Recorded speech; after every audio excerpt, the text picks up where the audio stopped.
नमस्कार दोस्तों, स्वागत करती हूँ आप सभी लोगों का टीवी ड्रामा विद मधु में। तो चलिए दोस्तों, आज मैं आप लोगों के लिए आपके favourite TV serial show Anupama के लेटेस्ट एपिसोड के नए अपडेट्स लेकर एक बार फिर से हाजिर हूँ।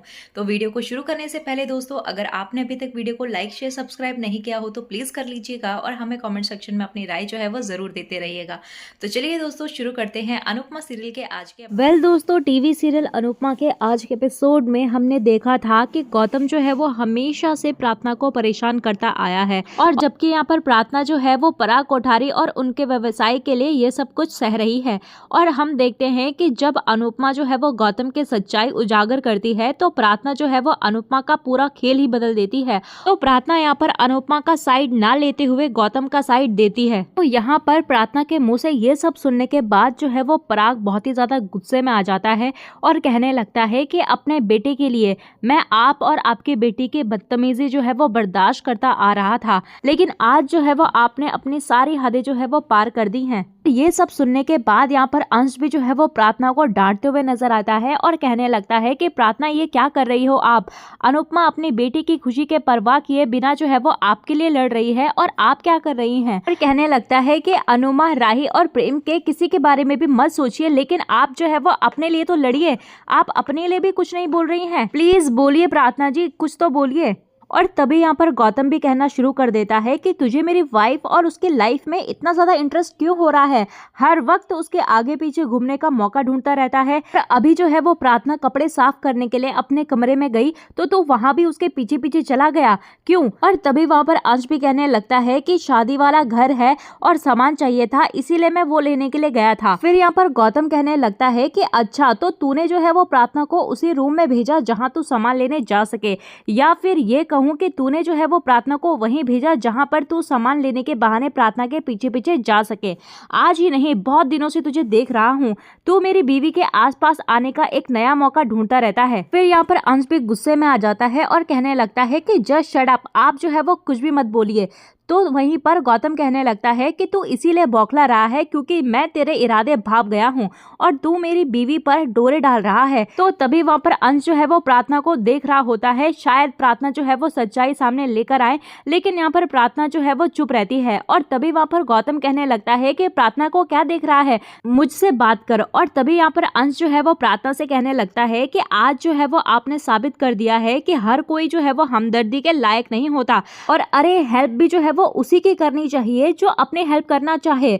और तभी वो गौतम को भी कहने लगता है कि तुमने भी साबित कर ही दिया कि तुम जो है वो एक नंबर के कमीने हो। और तभी वहां पर ये सुनने के बाद पराग जो है वो गुस्से में आकर अंश से कहने लगता है कि बकवास बंद कर। तभी वहां पर अंश भी कहने लगता है कि बकवास नहीं, सच है। और तभी यहाँ पर पराग जो है वो कहने लगता है बापूजी से कि आपका पोता जो है वो मेरे दामाद जी के साथ बदतमीजी कर रहा है। तो अंश भी कहने लगता है कि आपका दामाद भी तो मेरे साथ बदतमीजी कर रहा है। तो तभी वहां पर पराग कहने लगता है कि मुझे जो है वो अपने दामाद के ऊपर पूरा भरोसा है।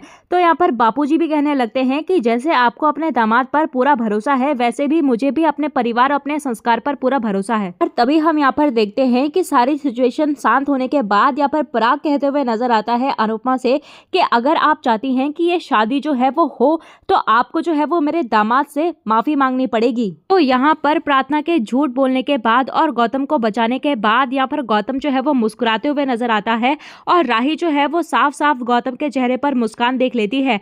तो यहाँ पर पराग जो है वो अपनी बात पर अड़ा रहता है और कहता है कि अगर जो है वो अनुपमा सबके सामने माफी मांगेगी और हमारे जमाई जी के सामने घुटने टेकेगी तो ही यह शादी होगी, वरना नहीं। तो ये सुनने के बाद अनुपमा जो है वो बहुत ही ज्यादा परेशान हो जाती है और उसको लगने लगता है कि उसकी बेटी की शादी जो है वो टूट जाएगी। और अनुपमा यहाँ पर कहते हुए नजर आती है कि कोई बात नहीं, अगर प्रार्थना को चुप रहना है तो चुप ही सही, लेकिन मैं अपनी बेटी की खुशी के लिए अगर मुझे झुकना भी पड़े तो मैं झुकूंगी। तो फाइनली यहाँ पर अनुपमा जो है वो माफी मांगने के लिए तैयार हो जाती है और राही और प्रेम जो है वो अनुपमा को रोकने की कोशिश भी करते हुए नजर आते हैं कि हम जो है वो ऐसे शादी नहीं करेंगे।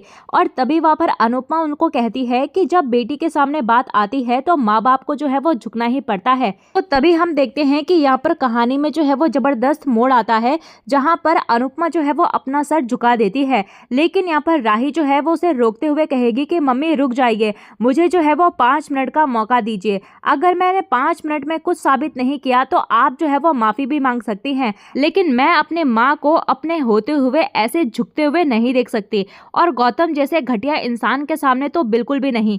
तो हमें तभी दिखाया जाता है कि राही जो है वहाँ से भागते हुए अपने कमरे में जाएगी और उसे याद आएगा कि वह दुल्हन बनने के बाद सभी घर वालों के लिए अपनी यादें बना रही थी, इसीलिए उसने पहले ही वॉइस रिकॉर्डिंग ऑन कर लिया था और उस कमरे की सारी बातें वह अपने घर के लिए प्यारे प्यारे संदेश रिकॉर्ड करना चाहती थी। और तभी हम राही को देखते हैं जो कि भागकर उस कमरे में जाती है और कान्हा जी का थैंक यू करते हुए नजर आती है और कहती है कि thank you so much Kanha ji, मैंने इस रिकॉर्डर को ऑन किया था और मुझे पता था कि इसमें प्रार्थना और गौतम की सारी बातें जो है वो रिकॉर्ड हो गई होंगी। तो राही जो है वो फटाफट भागकर रिकॉर्डिंग को रिवाइंड करके चलाते हुए नजर आएगी, जहां पर उसके खुद के मैसेज होंगे और लास्ट में उसने गौतम और प्रार्थना की सारी बातें जो है वो रिकॉर्ड होंगी। और तभी हम उस रिकॉर्डिंग में देखते हैं जहां पर गौतम जो है वो प्रार्थना के ऊपर बुरी तरह से चिल्ला रहा होगा और वहीं पर गौतम जो है वो प्रार्थना से कह रहा होगा कि तूने अगर मुंह खोलने की कोशिश की ना तो मैं तेरे पूरे के पूरे पराग कुठारी के सामने जो है वो बिजनेस को खींचकर उसे राजा से रंग बना दूंगा, सड़क पर ला दूंगा। और तो यहाँ पर गौतम जो है वो रिकॉर्डिंग में प्रार्थना को बुरी तरह से धमका रहा होगा और मार रहा होगा। और तभी हम देखते हैं कि प्रार्थना की जोर जोर से चिल्लाने की आवाज़ें भी आ रही होती हैं, जहाँ पर पराग कोठारी ये रिकॉर्डिंग सुनेंगे तो उनके पैरों के नीचे से जमीन खिसक जाती है और वह अचानक से घुटनों पर गिर जाएंगे, क्योंकि उन्हें विश्वास ही नहीं हो रहा होगा कि उनकी बेटी उनके सामने अपने ही घर में इस तरह से पिट रही है और वह घुट घुट कर जी रही है।